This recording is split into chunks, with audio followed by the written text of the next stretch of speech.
Next question. The question is, write the qualities of a counselor in counseling. సంప్రదింపులు జరిపేవాడిని ఏమంటాం మనము councillor అంటాం. So ఆ కౌన్సిలర్ యొక్క గుణగణాలు ఎలా ఉండాలి, వాడికి ఉన్నటువంటి లక్షణాలు ఎలా ఉండాలి, ఎటువంటి నైపుణ్యం ఉండాలో చూద్దాం. A counsellor must establish contact with the client. తను ఏం చేయాలి, వినేవాడితో సంబంధం ఏర్పరచుకోవాలి. In the commencement of counselling, concentration must be directed towards the client. Counselling ఇచ్చే ముందు, కమెన్స్మెంట్ స్టార్ట్ చేసే ముందు మనం ఏం చేయాలి, మన మొత్తం కాన్సన్ట్రేషన్ని ఆ క్లయింట్ వైపు ఉంచుకోవాలి. A counsellor must always agree with the client's decision, never disagree.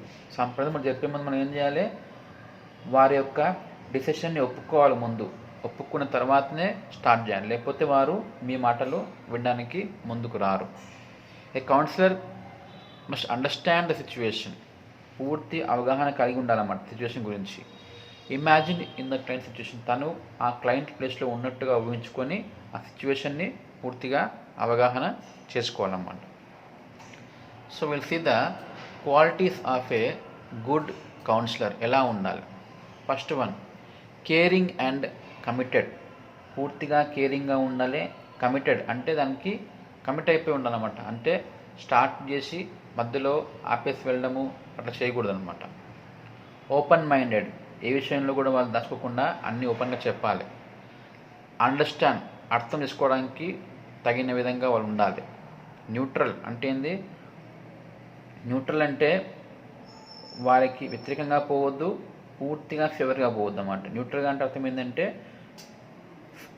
బ్యాలెన్స్గా ఉండి డిసిషన్ తీసుకోవడానికి హెల్ప్ చేయడం అన్నమాట. Systematic and service organised. ఇక్కడ మనము పూర్తిగా సిస్టమేటిక్గా, పద్ధతిగా ఉండాలన్నమాట. అండ్ సర్వీస్ ఓరియంటెడ్ అంటే ఏంది? సేవ అనేటువంటి దృక్పథంతో వారు ఉండాలి. Empathy. Expect no reward or returns. వారి యొక్క స్థానంలో మనం ఉన్నట్టుగా ఊహించుకొని పరిస్థితిని అంచనా వేసుకోవాలి. అట్ సేమ్ టైం ఎటువంటి రివార్డ్స్, అటువంటి బహుమానాలు కానీ వాళ్ళ చేత మనము ఎక్స్పెక్ట్ చేయకూడదు. Listens with interest. తను వారిని ఇంట్రెస్ట్తో జాగ్రత్తగా వినాలి. Loyal to the clients welfare. తను వినేవాడి యొక్క వెల్ఫేర్, సంక్షేమం కొరకే మనము ఖచ్చితంగా కట్టుబడి ఉండాలి. ఒబ్లాజింగ్ అంటే సహాయపడగలగాలి.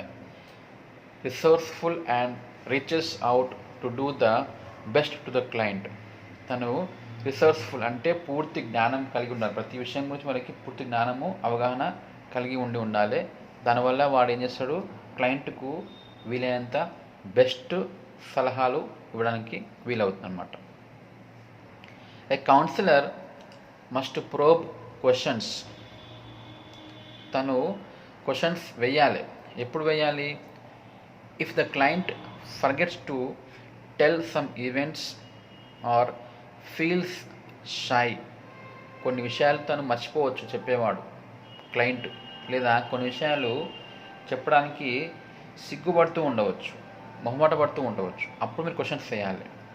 Encourage the client to get information which is required. మీరు పేషెంట్ని ఎంకరేజ్ చేయాలన్నమాట. కొన్ని విషయాలు తను బహుమాట పడడం జరుగుతున్నప్పుడు మీరు ఎంకరేజ్ చేసి మీకు కావాల్సినటువంటి సమాచారాన్ని మీరు తీసుకోవాలి.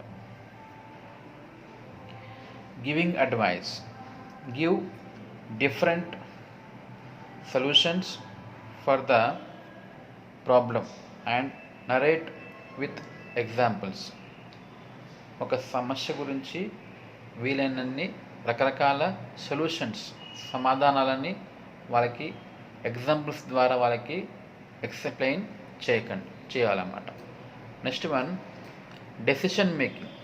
After hearing the clients problem and understanding the situation, great care should be taken that complimentary remarks should be sound and true appreciation.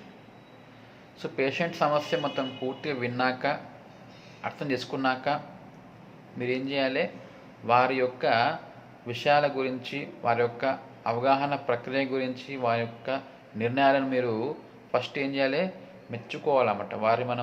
వారి ద్వారానే మనము వారి దారిలోనే వెళ్ళి కౌన్సిలింగ్ ఇవ్వాలి కాబట్టి మనం వారి యొక్క నిర్ణయాలను ఫస్ట్ సమర్థించాలి. రికార్డింగ్ ఆఫ్ కంక్లూజన్, చివరిగా ఏం నిర్ణయించుకుంటాం అనే విషయాన్ని మనము రికార్డ్ చేయాలన్నమాట, అంటే నమోదు చేసుకోవాలి. Genuineness, the genuine person is one who is simply himself herself without faked, అంటే ఫేక్గా ఉండకుండా లోనొకటి బయట ఒకటి అని కాకుండా న్యాయంగా ఉండాలన్నమాట, నిజాయితీగా ఉండాలి. A genuine relationship between the counsellor and client is basis of successful counselling. So మంచి కౌన్సిలింగ్ జరగాలి అంటే క్లయింట్కి మరి కౌన్సిలర్ మధ్యలో సత్సంబంధం మంచి సంబంధాలు, నమ్మకం సంబంధాలు ఉండాలన్నమాట. Genuine interest is also reflected in your body language. So మీకు ఉన్నటువంటి ఇంట్రెస్ట్ అనేది మీ యొక్క మాట తీరుని బట్టి, మీరు వాళ్ళతో బిహేవ్ చేసే తీరుని బట్టి మనకు అర్థమైపోతుంది అన్నమాట. Listening involves attending to his clients verbal and non verbal messages. తను నోటి ద్వారా చెప్పచ్చు కొన్ని విషయాలు, కొన్ని నాన్ వెర్బల్ అంటే చెప్పకుండా సైగలు చేయవచ్చు అనమాట. అటువంటి వాటిని మనము అర్థం చేసుకోవాలి. As a counsellor, the way you respond is effectively dependent on how you listen. So కౌన్సిలర్గా మీరు ప్రవర్తించే తీరు ఎలా ఉంటుందంటే, మీరు ఎంత మంచిగా వారి మాటలు వింటారో అంత ఉన్నతంగా మీరు వారి యొక్క సలహాలు కానీ మీ బిహేవియర్ కానీ ఉంటుందన్నమాట. The way you listen plays big part in encouraging or discouraging a client to keep talking. So మీరు వినేటువంటి విధానం బట్టి ఆ క్లయింట్ని మనము మాట్లాడడానికి ఎంకరేజ్ చేయడమో డిస్కరేజ్ చేయడమో జరుగుతూ ఉంటుంది. మీరు ఇంట్రెస్ట్ చూపిస్తే వాడు బాగా చెప్తాడు, మీరు ఇంట్రెస్ట్ చూపించకపోతే తను చెప్పడం ఆపేస్తాడు. Only when one has listened can one empathise. మీరు పూర్తిగా వాడి మాటలను వింటేనే వాడి సమస్యను, వాడి కండిషన్ను అర్థం చేసుకోవడానికి వీలవుతూ ఉంటుంది. అన్కండిషనల్ పాజిటివ్ రిగార్డ్ అంటే ఇది sensitivity, respect, friendliness and consideration or effective. Sensitivity అంటే మీరు పూర్తిగా సెన్సిటివ్గా ఉండాలి, తేలిగ్గా తీసిపారేయకుండా వారి సమస్యను పూర్తిగా సెన్సిటివ్గా ఉండాలి, వారి భావాలని మనము గౌరవించాలి, ఫ్రెండ్లీనెస్గా ఉండాలి. అట్ ద సేమ్ టైం వారి యొక్క నిర్ణయాలు మనము కన్సిడర్ చేయాలి, పరిశీలించాలి, ఒప్పుకోవాలి. దీనివల్ల ఏమవుతుంది, పర్సనల్ వామ్తో అన్నమాట, అంటే మీ మధ్యలో ఒక మంచి గాఢమైన సంబంధం ఏర్పడుతుంది, నమ్మకమైన నిజాయితీ సంబంధం ఏర్పడుతుంది. అప్పుడు కౌన్సిలింగ్ ఈజీగా అవుతుంది. Believing the client, be able to communicate to the client that you believe him or her. So మీరు వారిని పూర్తిగా నమ్ముతున్నారు అనేట్టు వారికి మనము ఇండికేట్ చేయాలి, సూచించాలన్నమాట. As a client, it is very comforting to realize that someone understands how you are feeling. So క్లయింట్గా వారికి ఏమవుతుంది, వాళ్ళు చాలా కంఫర్ట్గా ఫీల్ అయిపోతారు. ఎందుకు, మీరు వారి పూర్తి మాటలను వింటున్నారనేటువంటి నమ్మకం వారిలో ఏర్పడుతుంది కాబట్టి. Next one, cultural sensitivity. Respect the clients cultural and belief systems. వారి యొక్క ఆచారాలను, కట్టుబాట్లు మనము గౌరవించాలి, వారి నమ్మకాలను మనము గౌరవించాలి. Be sensitive to cultural context and traditions. వారి యొక్క కల్చర్ గురించి మనం సెన్సిటివ్గా ఉండాలి, రఫ్గా మాట్లాడడం చేయకూడదు. Culture informs people on how they do things and how they do them. వారి కట్టుబాట్లు మనకు, వారి సంప్రదాయాలు మనకు వారి యొక్క విధానాలను తెలుపుతుంది అన్నమాట. Acknowledge differences, explore beliefs and ask questions to increase understanding and optimise assistance provided. So మీకు వారికి ఎన్నో తేడా ఉండవచ్చు వారి కట్టుబాట్ల ప్రకారం, వాటిని మనము అర్థం చేసుకోవాలి, వారి యొక్క నమ్మకాలు ఏమిటి అనేవి తెలుసుకోవాలి. అట్ సేమ్ టైం మీకు మంచి అండర్స్టాండ్ అవ్వడానికి వీలైనన్ని క్వశ్చన్స్ని వేస్తూ ఉండండి. ఎంపథెటిక్ అంటే ఏంది? This is the ability to see the problem as the client sees it. So ఆ క్లయింట్ ఒక సమస్యని ఏ కోణంలో చూస్తున్నాడో అనేది మనకు అర్థం కావాలంటే మనము వారి స్థానంలో ఉండి అర్థం చేసుకోవాలన్నమాట. సో మనము వారి స్థానంలో ఉండి వారిలో మనం ఉన్నట్టుగా ఊహించుకొని ఆ సమస్యను మనము వారి కోణంలోనే చూస్తేనే దాన్ని మనము ఎంపథెటిక్ అంటాం. Knowledgeable, it is essential to have accurate and up to date knowledge. మీకు అన్ని విషయాల మీద కూడా complete knowledge, up to date ఎప్పటికప్పుడు నాలెడ్జ్ మీకు వచ్చి ఉండాలన్నమాట.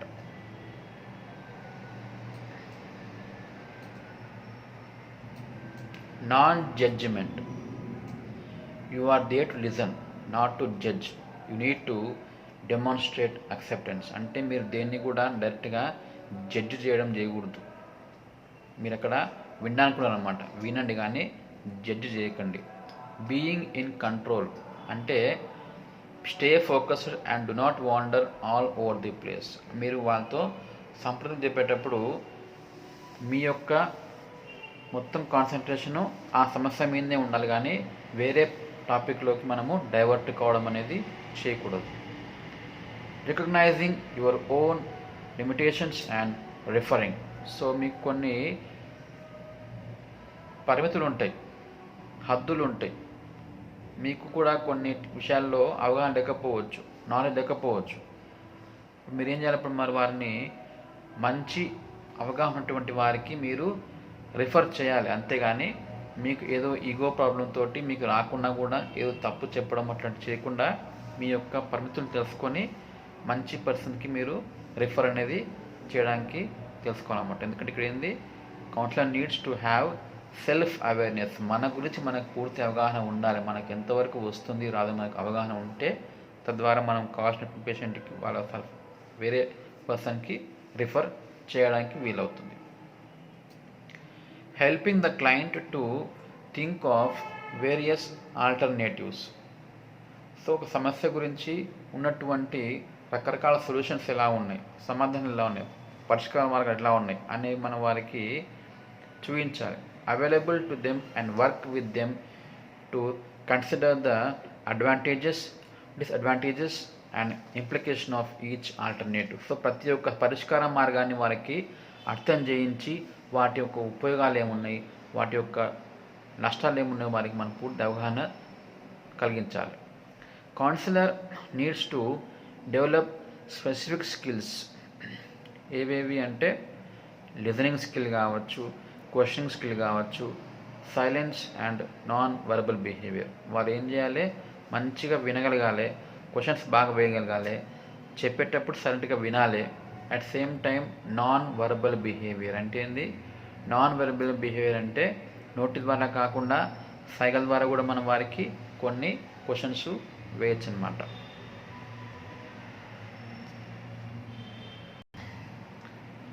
లిజనింగ్ అంటే ఏంది? ఐ కాంటాక్ట్, మీ చూపు వారి కంటతో ఉండాలి, అంతేగాని ఎక్కడ చూడడము చేయకూడదు. డెమాన్స్ట్రేట్ అండ్ అటెన్షన్స్ అంటే మీరు వాళ్ళకి అనిపించాలి మీరు వింటున్నట్టు. ఎట్లా చేస్తాం అది? వారి కళ్ళలో కలబెట్టి చూడడము, చెప్తుంటే తల ఊపడము అటువంటి చేస్తుంటే వారికి మీరు వింటున్నట్టు అర్థమవుతుంది అన్నమాట.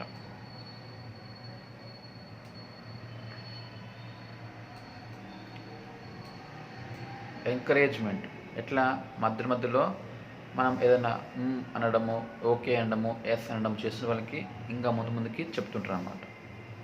మినిమైజ్ డిస్ట్రాక్షన్స్, వీలైనంత వరకు అక్కడ మిమ్మల్ని డైవర్ట్ చేసేటువంటి అంశాలు ఉంటే పక్కన పెట్టేసేయండి. ఉదాహరణకి మీ సెల్ ఫోన్స్, టీవీలు ఇటువంటివి అన్నమాట. Do not do other task at the same time. అదే టైంలో మీరు వేరే ఎటువంటి పనులు పెట్టుకోవడం చేయకూడదు అనమాట.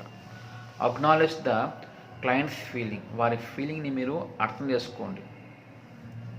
I can see you feel very sad అంటే మన వారికి మీరు విన్నట్టు వారికి తెలవాలన్నమాట, అట్లా చెప్పాలి మనం. Do not interrupt the client unnecessary. అనవసరంగా మీరు వారు చెప్పేటప్పుడు వారి ఆ ప్రవాహాన్ని ఆపకండి, పూర్తిగా వినండి. Ask questions if do not understand. Do not take over and tell your own story. వారు చెప్పేటప్పుడు మధ్యలో మీరు కలగజేసుకొని మధ్యలో మీ యొక్క చరిత్రను, మీ యొక్క సమస్యని ముందు తేకండి, మీ యొక్క ప్రాబ్లం ముందు లేకండి, మీ యొక్క ఎగ్జాంపుల్ లేకండి, పూర్తిగా వాళ్ళని వినండి. Repeat the main points of the discussion in the similar but fewer words to check if you have understood the client correctly. So మీరు పూర్తిగా వారిని అర్థం చేసుకున్నట్టు, వాళ్ళకి అర్థం కావాలంటే మీరు ఏం చేయాలి, వారు చెప్పిన సమస్యని మీరు మరోసారి చెప్పాలి, కానీ తక్కువ వర్డ్స్ ఉపయోగించి క్లుప్తంగా మాట్లాడితే వాళ్ళకి ఏమనిపిస్తుంది, ఓకే వీళ్ళకు అర్థం అయిందనే ఫీలింగ్ వారికి వచ్చేస్తుంది. Questioning. Closed questions limit the response of client to one word answer. While asking questions, ask one question at a time, look at the person. So questions చెప్పినప్పుడు ఎట్లా ఉండాలి మీరంటే, క్వశ్చన్స్ వాడికి వన్ ఆన్సర్ వచ్చేటట్టు నా question ఉండాలన్నమాట, ఎక్కువ పొడుగు పోకూడదు. ప్రతిసారి క్వశ్చన్ అడిగినప్పుడు మీరు ఏం చేయాలి, వారిని చూడాలన్నమాట, ముఖం చూడాలి చెప్పేటప్పుడు. Do not ask questions simply to satisfy curiosity. ఏదో క్యూరియాసిటీ ఉన్నట్టుగా మీరు ఫీల్ అయిపోయి మీ ఆతృత కొరకు క్వశ్చన్స్ అడగడం కాదు. ఆ క్వశ్చన్స్ ఎలా ఉండాలి, వారి యొక్క పూర్తి సిచ్యువేషన్ అవగాహనకి వచ్చేటట్టుగా ఉండాలన్నమాట. Silence. Silence gives a client time to think about what to say, gives a client space to experience their feeling. సైలెన్స్ వల్ల మనకి ఏమవుతుందంటే, పేషెంట్కి తను ఏం చెప్పాలనుకుంటుందో ఆలోచించడానికి టైం దొరుకుతుంది, కొంచెం స్పేస్ వస్తుంది అనమాట. ఎందుకు, మనకి కూడా వాళ్ళ యొక్క సిచ్యువేషన్ని ఎక్స్పీరియన్స్ చేయడానికి టైం అవుతుంది. Non verbal behaviour. Majority of the communication is non verbal. చాలా మటుకు, ఎక్కువ మటుకు ఎలా ఉంది సంప్రదింపు అంటే నాన్ వెరబుల్గా ఉంటుందన్నమాట.